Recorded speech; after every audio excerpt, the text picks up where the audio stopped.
Maya Smith, the director of the ACLU in Georgia, resigned her position late last month, citing inconsistencies in the organization's position on transgender bathroom rights. While the ACLU has largely ignored her resignation and conservative media have painted it as a principled stand, the truth is that it indicates that Smith is as inconsistent as the organization she left. It also indicates why the wheels always come off the progressive liberal cart. A house divided cannot stand. Smith, who had headed up the Georgia chapter of the ACLU for the last year, told Atlanta's NPR station that her growing philosophical disagreement with the ACLU over transgender bathroom rights became a bigger concern for her after the Obama administration sent a letter of guidance to all public schools in the nation requiring that they allow students to choose the restrooms, locker rooms, and showers corresponding to their gender identity. The foundation for Smith's disagreement with the ACLU is her feminism. She is concerned about the ACLU's failure to delicately balance what she calls competing rights. The tipping point for Smith was when she took her elementary school-age daughters into a women's restroom, and 3 transgender young adults over 6 feet with deep voices entered, she said in her statement, adding, "My children were visibly frightened, concerned about their safety and left asking lots of questions." She said that she, like many parents, was ill-prepared to answer those questions. It appears the progressive liberal talking points are inadequate for consoling one's own frightened children. She attempted to share her concerns, but found her ACLU associates unsympathetic. She said the ACLU, rather than allowing open dialogue on the issue, is a special interest organization that promotes not all, but certain progressive rights. She went on to say, in that way, it is a special interest organization not unlike the conservative right, which creates a hierarchy of rights based on who is funding the organization's lobbying activities. As to those competing rights, she says, the ACLU should work to delicately balance competing rights to ensure that any infringements are narrowly tailored, that they do not create a hierarchy of rights, and that we are mindful of unintended consequences. But there is the rub. When tried and true values are jettisoned for the sake of novel interpretations of rights, there will always be unintended consequences as one newfound right competes with other newfound rights for a place in the hierarchy. There is simply no way to avoid this happening.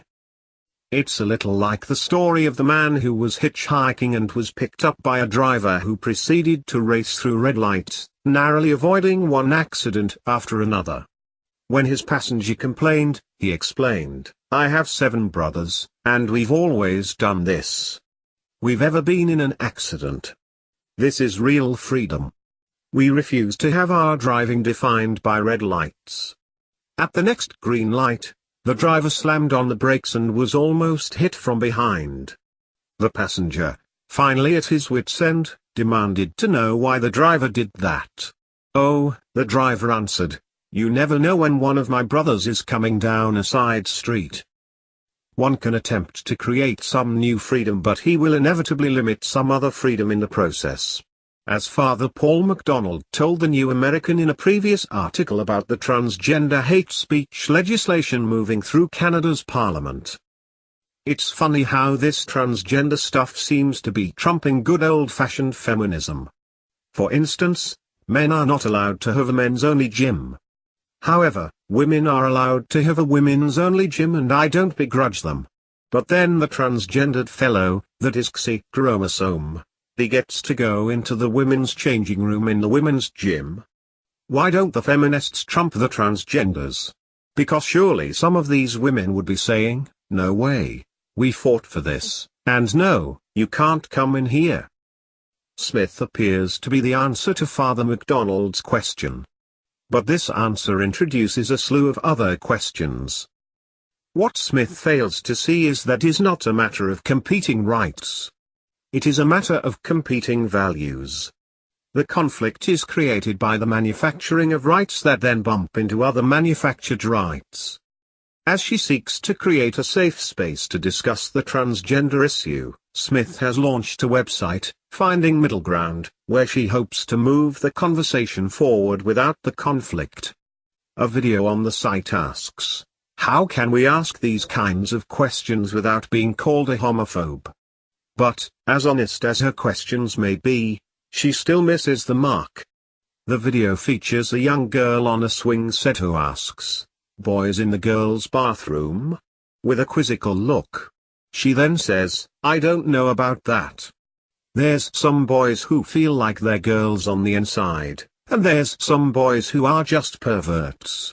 Since it is a perversion of the natural order for boys to feel like they're girls on the inside, her statement is a little like saying, there are people who eat human flesh, and then there are others who are just cannibals. No matter how honest a person is, asking the wrong questions will never help one arrive at the right answer. Even with her apparent honesty and the delicate way she has addressed the issue, Smith may soon learn that there is no safe place for questioning the dogma of progressive liberalism. She has already been attacked by the LGBTQ crowd. Cheryl Courtney Evans, executive director of Trans Individuals Living Their Truth, TILT, a transgender activist organization in Atlanta, wrote a scathing, vulgarity-laden blog post calling Smith a lazy, ill-educated BH and TERF, trans-exclusionary radical feminist. He, Courtney Evans, is a biological male attempting to live his truth that he is a woman, went on to write that, by advocating for alternative facilities for trans folks, Smith is creating even more numerous opportunities for trans aggressions and bashing because you're marking those individuals who use them every bit as effectively as the Star of David marked Jewish people in Nazi Germany. Setting aside the obviously incendiary nature of comparing anything experienced by transgenders to the systematic extermination of Jews in Nazi concentration camps, this is a shining example of those competing rights. Courtney Evans seems to believe that his truth trumps all others. In reality, his truth is a well-documented mental disorder known as gender identity disorder. Courtney Evans told Atlanta's NPR station that Smith did the right thing leaving the organization, adding, "If she couldn't defend our rights any better than that, she deserves to leave. She doesn't need to be in that position." Ignoring a plethora of news reports to the contrary, he went on to say that the idea of men using the transgender issue to enter women's restrooms and changing rooms is baseless. They're still talking that crap about men dressing as women going into a ladies' room. The marriage issue has been resolved, now they need a new whipping post. So now, the transgender is the weakest link, he said. In a sharp turn that betrays the lack of logic in his argument, he also attempted to turn that same argument to the favor of transgenders. "I never went in a men's room since I've been living my truth," he said, adding, "What am I doing in a men's room looking as luscious as I am, putting myself in danger?" As Smith continues to ask questions in an effort to understand this issue, she will either come face to face with the truth that, for the LGBTQ crowd, this issue is not about facts and reality, or she will continue to labor under the burden of trying to make 2 + 2 come out to 5 while being attacked by her fellow progressive liberals because some of them want it to be 6. As progressive liberals continue to divide not only America and the world, but also their own interests, they will fight amongst themselves. Wisdom itself once said, "You will know the truth, and the truth will set you free." Jesus was of course referring to truths that are absolute and eternal and cannot contradict each other. He obviously did not mean that each individual is free to create his own truth, the results of which are division and confusion, and falsehoods masquerading as truth. That latter notion and its consequences come from